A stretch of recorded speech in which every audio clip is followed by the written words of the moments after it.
ان کی شادی کو دیکھتے ہی دیکھتے 1 ماہ کا عرصہ گزر گیا تھا۔ سب کچھ ویسا ہی تھا۔ التمش خان نے آج تک اسے اپنی بیوی کا درجہ نہیں دیا تھا۔ وہ اسے اپنی بیوی قبول نہیں کر پا رہا تھا اور یہ بات زمر کو اذیت کی انتہا پر لے جاتی تھی۔ التمش کی بڑی عجیب سی طبیعت تھی جسے زمر اس 1 ماہ میں سمجھ نہیں پائی تھی۔ وہ نہ تو اسے اپنے سامنے برداشت کر پاتا تھا اور نہ ہی اس کا نظروں سے اوجھل ہونا گوارا گزرتا تھا۔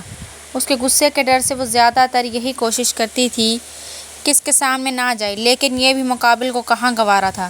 وہ سامنے ہوتی تو اپنے طنزیہ الفاظ کی بوچھاڑ کرتا، اسے یہی باور کراتا کہ وہ اس قابل ہی نہیں ہے کہ وہ اسے اپنی بیوی کی حیثیت دے سکے۔ اسے دیکھ کر ہی التمش کو غصہ آتا تھا، لیکن جب وہ زیادہ دیر تک اس کی آنکھوں سے اوجھل ہوتی تھی تب بھی وہ بے چین ہو جاتا اور کسی نہ کسی بہانے سے پھر اسے پکارتا، اپنے سامنے لے آتا۔ وہ اس دن واپس آیا تو بے انتہا غصے میں تھا۔ حویلی کے ملازمین تک کو پتہ نہیں کیسے یہ بات پہنچی تھی، لیکن آج کل ان کا موضوع گفتگو اس کی بیوی یعنی زمر شاہ تھی۔ اس کے کردار پر باتیں کرنا جیسے ان کا معمول بن گیا تھا اور یہ اس کی برداشت کی انتہا تھی کہ اس کی بیوی کے کردار کے بارے میں یوں سرِ عام لوگ باتیں کریں اور اس سب کے قصوروار صرف وہی لڑکی تھی۔ اگر وہ ایسی بے وقوفی نہ کرتی تو آج اس کا کردار یوں موضوع گفتگو نہ بنا ہوا ہوتا۔ وہ کافی عرصے سے خود پر قابو پانے کی کوشش کر رہا تھا۔ اس کی معصومیت اور اپنی ماں کی نصیحتیں سنتے وہ پوری کوشش کرتا تھا کہ زمر کے معاملے میں نرمی برتے، کیونکہ اس کا دل بھی اس معصوم حسینہ کے ساتھ رہتے ہوئے بدل رہا تھا۔ آج کافی عرصے بعد وہ پھر انتہائی غصے کے عالم میں گھر واپس آیا۔ اس لڑکی پر آج پھر نئے سرے سے غصہ آ رہا تھا۔ بس نہیں چل رہا تھا کہ کیا کر گزرے۔ آپ کے لیے چائے خانہ لگاؤں؟ وہ انتہائی غصے میں اپنے کمرے میں گیا تھا۔ ارادہ نہانے کا تھا تاکہ اپنے غصے کو کچھ حد تک ٹھنڈا کر سکے، کیونکہ وہ فی الحال زمر کا سامنا نہیں کرنا چاہتا تھا، کیونکہ وہ جانتا تھا کہ غصے میں یقیناً کچھ غلط کر بیٹھے گا، لیکن وہ لڑکی خود ہی اس کے پیچھے پیچھے چلی آئی تھی۔ التمش کی خاطر وہ خود کو بدلنے لگی تھی۔ وہ جو اپنے گھر میں پانی تک خود اٹھ کر نہیں پیتی تھی، یہاں اب اس کے لیے وہ کھانا بنانا سیکھنے لگی تھی۔ حالانکہ خانم بی نے اسے منع بھی کیا تھا، لیکن اس کا شوق اور اصرار دیکھتے ہوئے پھر وہ بھی خاموش ہو گئیں۔ آج پورے 1 ماہ بعد اس نے کافی اچھا کھانا بنایا تھا۔ خانم بی نے چکھ کر کہا تھا کہ بہت ہی لذیذ کھانا بنا ہے، اس لیے وہ بہت خوش اور پرجوش تھی۔ وہ اب التمش خان کا ری ایکشن دیکھنا چاہتی تھی کہ اس کو اس کے بنایا ہوا کھانا پسند آتا بھی ہے یا نہیں۔ آخر مسئلہ کیا ہے تمہارا؟ کیوں گھر آتے ہی میرے سر پر سوار ہو جاتی ہو؟ کوئی کام نہیں ہے کیا کرنے کے لیے؟ بس ہر وقت مفت کی روٹیاں توڑنی ہیں۔ محترمہ نے پتہ نہیں تمہارے گھر والوں نے کیا سوچ کر تمہیں اتنا سر پر چڑھایا ہے کہ اس حد تک گر گئی کہ اپنے کردار، اپنی عزت نفس کے بارے میں سوچ ہی نہیں پائی۔ جب گناہ تم نے کیا تھا تو تمہارے خاندان والے بھگتے، اپنا گند میرے سر پر کیوں ڈال دیا ہے؟ وہ انتہائی غصے کے عالم میں دھاڑا تھا اور آنن فانن اس کے پاس سے گزرتا باہر نکل گیا۔ وہ اتنی تیزی سے اور اتنے غصے میں اس کے پاس سے گزرا تھا کہ وہ ڈر کر پیچھے ہوئی تھی، جس کے باعث اس کا پاؤں مڑا تھا اور گرم گرم چائے اس کے ہاتھ پر الٹ گئی تھی۔ اس کے لبوں سے دردناک چیخ نکلی تھی، لیکن وہ انتہائی غصے میں گھر سے نکل گیا تھا۔ خانم بھی بھاگتے ہوئے وہاں آئی تھی اور اسے درد سے تڑپتا ہوا دیکھ کر روتے ہوئے اسے اپنے ساتھ لے گئیں۔ التمش کو کال کی، لیکن وہ غصے میں اپنا فون سوئچ آف کر چکا تھا۔ بی بی جی، میرا ضمیر مجھے سونے نہیں دیتا۔ میں نے چھوٹی بی بی کے ساتھ صحیح نہیں کیا۔ میری بیٹی بیمار ہو گئی ہے۔ یقیناً یہ سب میرے جھوٹ کا نتیجہ۔ میرا دل چاہتا ہے کہ چیخ چیخ کر کہوں کہ آپ نے مجھے پیسے دیے تھے زمر بی بی کو وہاں لے جانے کے لیے اور آپ کے کہنے پر میں نے جھوٹ بولا۔ آپ کے اور میرے جھوٹ کی وجہ سے زمر بی بی کی زندگی برباد ہو گئی۔ ایک ملازم سے ان کا نکاح کروا دیا گیا۔ ان پر بد کرداری کا الزام لگا ہے۔ خدارا فرحت بی بی، یہ ظلم میری جان لے رہا ہے۔ وہ اس دن گھر نہیں جانا چاہتا تھا، اس لیے بھٹکتا ہوا کھیتوں میں پھر رہا تھا کہ جب اچانک اس کے قدم زمین نے جکڑ لیے تھے۔ کھیتوں میں اسے انور علی کی آواز سنائی دی تھی، جس پر وہ تجسس کے ہاتھوں اس جانب بڑھا، لیکن اس کی باتیں کسی بم کی مانند اس کے سر پر گری تھیں۔ زمر بے گناہ تھی، اسے پھنسایا گیا تھا۔ اتنی بڑی سازش اور یہ سب کرنے والی اس کی سوتیلی ماں تھی۔ یہ انکشاف ایسا تھا جو کہ اس مضبوط مرد کو پوری طرح ہلا کر رکھ گیا۔ اسے سمجھ نہیں آیا کہ وہ خوش ہو کہ اس کی زمر بیوی پاک ہے، یا پریشان کہ اگر یہ سچائی اس کے گھر والوں کے سامنے آ گئی تو کیا اس کے گھر والے زمر کو اس کے ساتھ رہنے دیں گے، یا خود زمر اس کے ساتھ رہنا پسند کرے گی۔ بے اختیار اپنا رویہ یاد آیا تھا۔ اس کا وجود پچھتاووں کی نظر ہوا، ایسے پچھتاوے جو کہ اس کی جان نکال رہے تھے۔ اس کا دل چاہا خود کو ختم کر دے۔ اے کاش کہ وہ اس پر یقین کرتا، اے کاش کہ اس کے مشکل وقت میں اس کے ساتھ کھڑا ہوتا تو شاید آج وہ اسے ایک موقع دینے کا سوچ لیتی، لیکن اب تو یہ ناممکن تھا۔ کہاں وہ محلوں کی شہزادی، اور کہاں وہ ایک ملازم، اور ملازم وہ جس نے ہمیشہ اپنے الفاظ سے اسے تکلیف پہنچائی۔ اس کے دل کو اس خوف نے کسی آکٹوپس کی طرح جکڑ لیا تھا کہ سچائی سامنے آنے کے بعد اگر وہ لڑکی اسے چھوڑ کر چلی گئی تو پھر وہ کیا کرے گا۔ وہ تو اس کے قابل ہی نہیں تھا۔ قسمت نے اس معصوم شہزادی کو اسے سونپ دیا، لیکن افسوس وہ قدر نہیں کر پایا تھا۔ اب جب حقیقت کا ادراک ہوا تو ساتھ ہی اسے شدت سے احساس بھی ہوا کہ وہ لڑکی تو کب کی اس کے دل کی مکین بن چکی تھی۔ بس وہی تھا جو بار بار اپنے جذبات کو جھٹلا رہا تھا۔ وہ اسی وقت واپس گھر آ گیا، لیکن آج ہر بار کی طرح وہ اس کے کمرے میں اس کے بستر پر موجود نہیں تھی۔ اس کا دل بے چین ہونے لگا۔ اپنے الفاظ یاد آئے جو گھر سے نکلنے سے پہلے اس معصوم کو کہے تھے، جو یقیناً اس کے دل کو زخمی کر گئے ہوں گے۔ ایک بار پھر اس کا دل شرمندگی کی اتھاہ گہرائیوں میں ڈوبا تھا۔ ساتھ ہی اسے فکر ہونے لگی آخر وہ کہاں چلی گئی۔ آج سے پہلے تو کبھی وہ اس کی باتوں کی وجہ سے اسے چھوڑ کر نہیں گئی۔ وہ باہر آیا تو اس کی نظر اپنی ماں کے بند دروازے پر پڑی۔ وہ یقیناً وہیں ہوگی، اور بھلا کہاں جا سکتی ہے، یہ سوچ کر اس نے خود کو تسلی دی تھی۔ وہ الگ بات تھی کہ دل کسی طور سکون میں نہیں آ رہا تھا۔ دل کی بے چینی تھی کہ ہر لمحے کے ساتھ بڑھتی جا رہی تھی۔ وہ رات اس مغرور نوجوان نے آنکھوں میں کاٹی تھی۔ صبح کے وقت اس کی پتہ نہیں کیسے آنکھ لگ گئی۔ جب دوبارہ آنکھ کھلی تو دن سر پر آ رہا تھا۔ وہ تیزی سے اٹھتا کمرے سے باہر آیا۔ سامنے وہ اسے اپنی ماں کے ساتھ بیٹھی ہوئی دکھائی دے گئی۔ اسے دیکھتے ہی جیسے بے قرار دل کو قرار آیا تھا، وہ بے قراری سے اس کی جانب بڑھا تھا۔ جب دروازہ بجنے کی آواز پر وہ نہ چاہتے ہوئے بھی دروازے کی جانب بڑھ گیا۔ دروازے پر زمر شاہ کا بڑا بھائی عثمان کھڑا تھا، جو کہ پڑھائی کے سلسلے میں ملک سے باہر رہتا تھا۔ چھوٹے شاہ، آپ یہاں سب خیریت ہے؟ اس نے لب بھینچ کر کہا۔ وہ کبھی اس کے دروازے تک نہیں آیا تھا۔ اب یقیناً اس کے یہاں آنے کی وجہ زمر شاہ ہی تھی، لیکن پھر بھی وہ انجان انداز میں بولا تھا۔ بالکل، ہمیں معلوم ہوا ہے کہ ہماری بہن یہاں ہے۔ مقابل کا انداز مضبوط تھا۔ سامنے سے ہٹو، ہمیں زمر شاہ سے ملنا ہے۔ مقابل نے حکمرانہ انداز میں کہا۔ التمش کا اس کا انداز چبھا تھا، مگر وہ مہمان تھا، پھر اس کی بیوی کا بھائی تھا، اس لیے وہ لحاظ کرتا نہ چاہتے ہوئے بھی سامنے سے ہٹ گیا۔ وہ تیزی سے اندر داخل ہوا، جبکہ التمش بھی دروازہ بند کرتے اندر آ گیا۔ جبکہ دل ہی دل میں وہ خیر کی دعا کر رہا تھا، وہ اندر آیا تو زمر اپنے بھائی کے سینے سے لگی کھڑی تھی، اور وہ بڑے پیار سے اس کے بالوں پر ہاتھ پھیرتے اسے تسلی دے رہا تھا۔ تمہارا بہت شکریہ التمش۔ میرے والد نے جس بات میں آ کر یہ فیصلہ کیا ہے، لیکن مجھے یہ فیصلہ منظور نہیں۔ میری بہن اب یہاں نہیں رہے گی۔ کوئی یقین کرے یا نہ کرے، لیکن مجھے اپنی بہن پر یقین ہے۔ میری بہن ایسا کچھ نہیں کر سکتی۔ اس معاملے کی تحقیق تو میں خود کرواؤں گا۔ لیکن زمر اب یہاں مزید ایک دن بھی نہیں رہے گی۔ تم چلو گی نا گڑیا میرے ساتھ؟ التمش خان کو اپنا فیصلہ سناتے ہوئے اب اپنی بہن کی جانب متوجہ ہوا تھا۔ میں آپ کے ساتھ آنا چاہتی ہوں بھائی، لیکن میں اب دوبارہ اس حویلی میں نہیں جاؤں گی۔ اپنی بہن کی بات پر وہ لب بھینچ گیا۔ فکر مت کرو، میں تمہیں وہاں لے کر بھی نہیں جاؤں گا۔ تم میرے ساتھ میرے فلیٹ پر چلو، تمہیں اب یہاں رہنے کی ضرورت نہیں ہے۔ تمہارے بھائی کے ہوتے ہوئے کوئی تمہیں کچھ نہیں کہہ سکتا۔ میں سب ٹھیک کر دوں گا، میں تم سے وعدہ کرتا ہوں۔ عثمان شاہ کے مان بھرے انداز پر مسکراتے ہوئے اس کے سینے سے لگ گئی۔ التمش خان کچھ کہنا چاہتا تھا، لیکن جب زمر نے خود فیصلہ کر لیا تھا تو پھر وہ اب آگے سے کیا ہی کہتا۔ وہ اس کی آنکھوں کے سامنے سے چلی گئی تھی، اور وہ خالی ہاتھ خالی دل لیے وہیں ساکت کھڑا رہ گیا۔ ایسا لگ رہا تھا کہ جیسے زندگی بھر کی جمع پونجی لٹا بیٹھا ہو۔ خانم بھی نے ایک افسوس بھری نظر اپنے بیٹے کی پشت پر ڈالی اور وہاں سے اٹھ کر گئی۔ انہیں افسوس تھا اپنے بیٹے پر، اپنے کمرے کی جانب بڑھ گئی، لیکن اس نے خود اپنی قسمت کو ٹھکرایا تھا۔ وہ کچھ نہیں کر سکتی تھی۔ تمہیں اس بے جوڑ رشتے کو نبھانے کی ضرورت نہیں ہے۔ میں سب ٹھیک کر دوں گا۔ التمش سے تمہیں آزاد کروا کے تمہارے لیے کوئی شہزادہ ڈھونڈ لوں گا۔ وہ تمہارے قابل نہیں ہے۔ ایک ملازم کسی صورت تمہارے معیار پر پورا نہیں اترتا۔ اس کا بھائی اسے اپنے ساتھ لے آیا تھا۔ یہاں آ کر وہ کافی پرسکون تھی۔ اپنے بھائی کی محبت اور مان پر وہ پھر سے جی اٹھی تھی۔ ایک ہفتے بعد اس کے بھائی نے اس سے بات کرنے کا فیصلہ کیا تھا، جبکہ وہ اس کی بات پر خاموش ہو گئی تھی۔ التمش نے کوئی اچھا سلوک نہیں کیا تھا، نہ ہی بیوی کا مقام دیا تھا، لیکن پھر بھی وہ تو اس سے محبت کرتی تھی، وہ کیسے اسے چھوڑ دیتی؟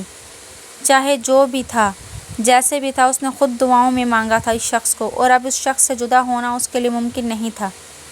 چاہے وہ جتنا بھی ظالم ہو، محبت اس نے کی تھی، وہ تو یقیناً اسے چھوڑ دیتا، لیکن اس سے جدا ہو کر وہ کہیں کی نہ رہتی۔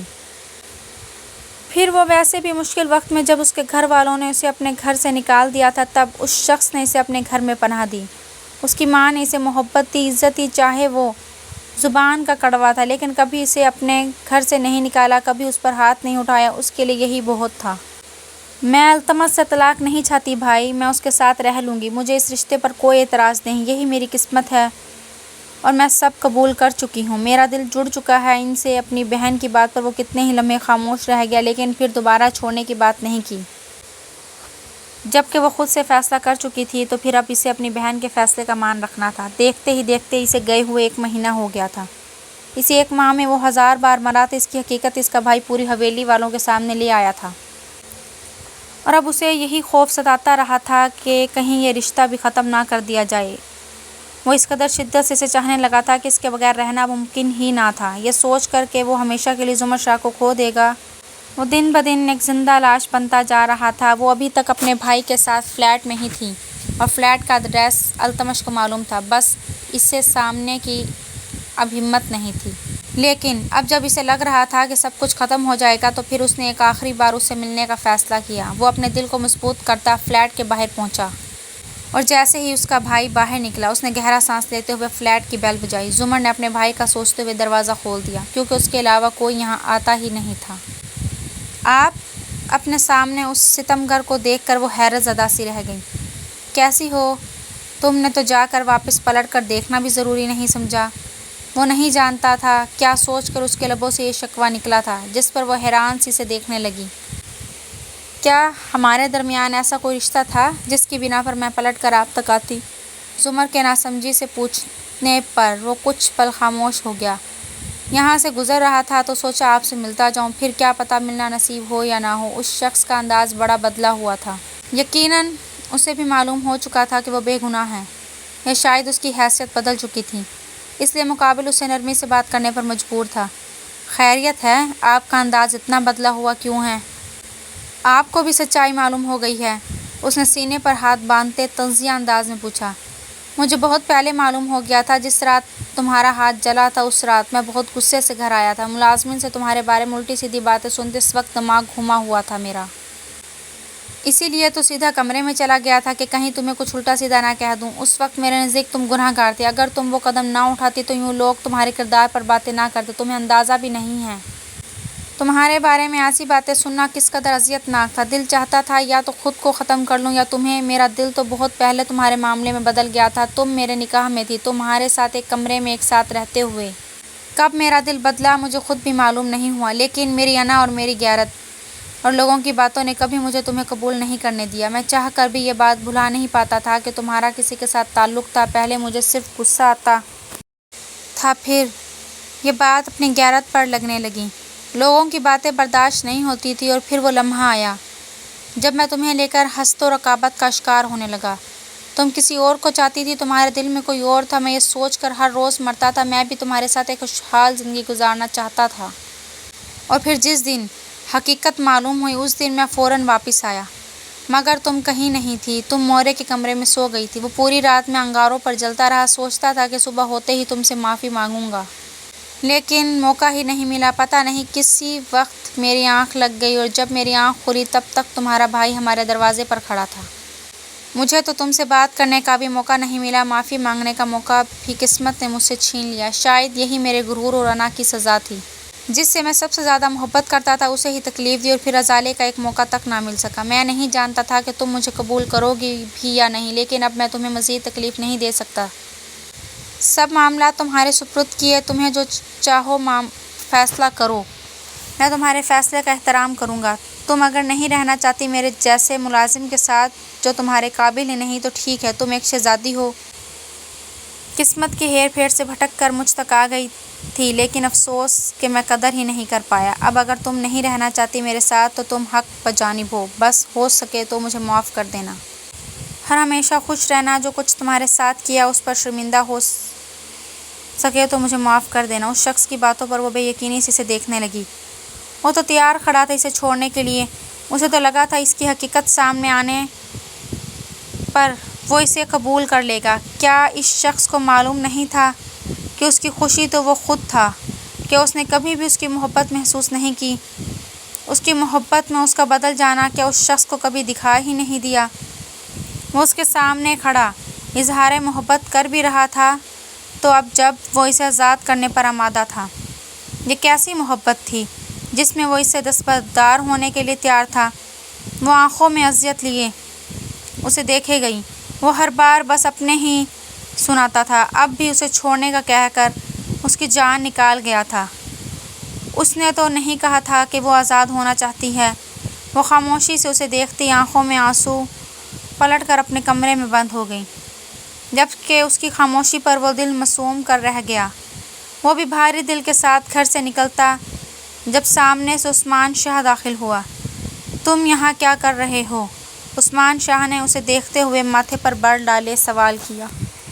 جبکہ وہ اسے نظر انداز کی خاموشی سے وہاں سے جانے لگا تھا۔ رکو، اب جب آ ہی گئے ہو تو میری بات سن کر جاؤ، مجھے تم سے بات کرنی ہے، زمر کے بارے میں۔ اندر آؤ۔ اس کی بات پر التمش خاں کو نہ چاہتے ہوئے بھی رکنا پڑا تھا۔ وہ سنجیدہ انداز میں عثمان شاہ کے پیچھے چل پڑا۔ وہ دونوں اب لاؤنج میں آمنے سامنے بیٹھے تھے۔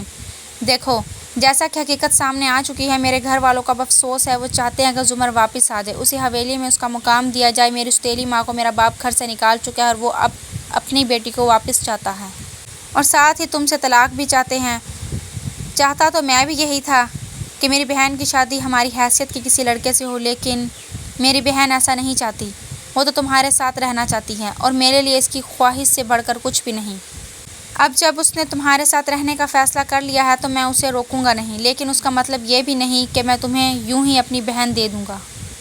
تمہیں میری بہن کے قابل ہونا پڑے گا، یہ خاندانی چاکری چھوڑنی ہوگی۔ تم اچھے خاصے پڑھے لکھے ہوئے انسان ہو، کیوں خود کو غلام بن کر ضائع کر رہے ہو؟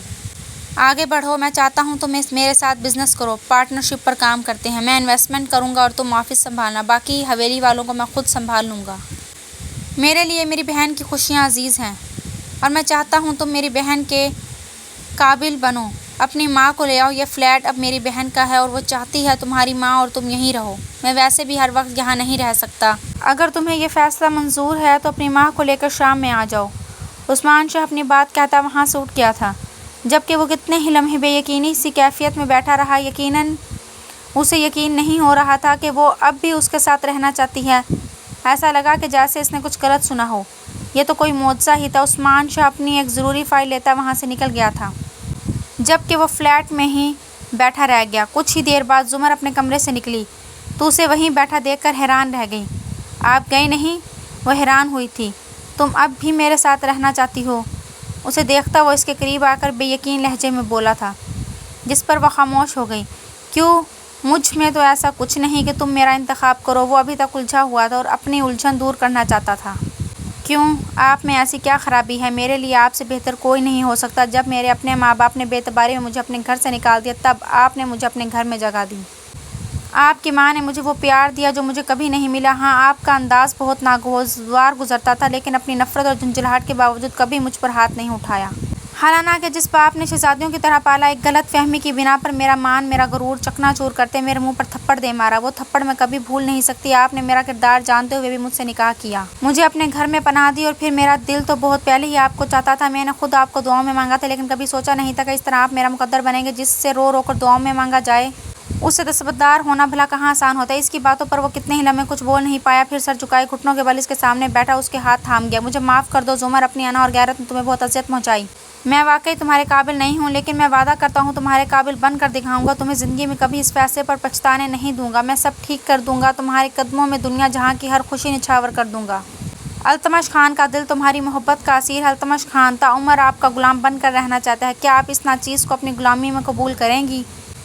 مقابل کے ایسے اظہار محبت پر زمر کے گال سرخ ہوئے تھے۔ وہ شرما کر اپنے لب دانتوں تلے دباتی ہلکے سے اس بات میں سر ہلا گئی جس پر مقابل نے آہستگی سے اس کی ہتھیلیاں چوم لی تھیں۔ زمر نے اپنے ہاتھ کھینچے اپنا چہرہ دونوں ہاتھوں میں چھپا لیا، جس پر مقابل دھیمے سے مسکرائے زندگی ایک دم خوشگوار سی ہو گئی تھی۔ التمش خان نے دل میں عہد کیا تھا کہ وہ اس شہزادی کے قابل بن کر دکھائے گا۔ اس نے اس کا انتخاب کیا تھا اور وہ اسے اس کے انتخاب پر کبھی شرمندہ نہیں ہونے دے گا۔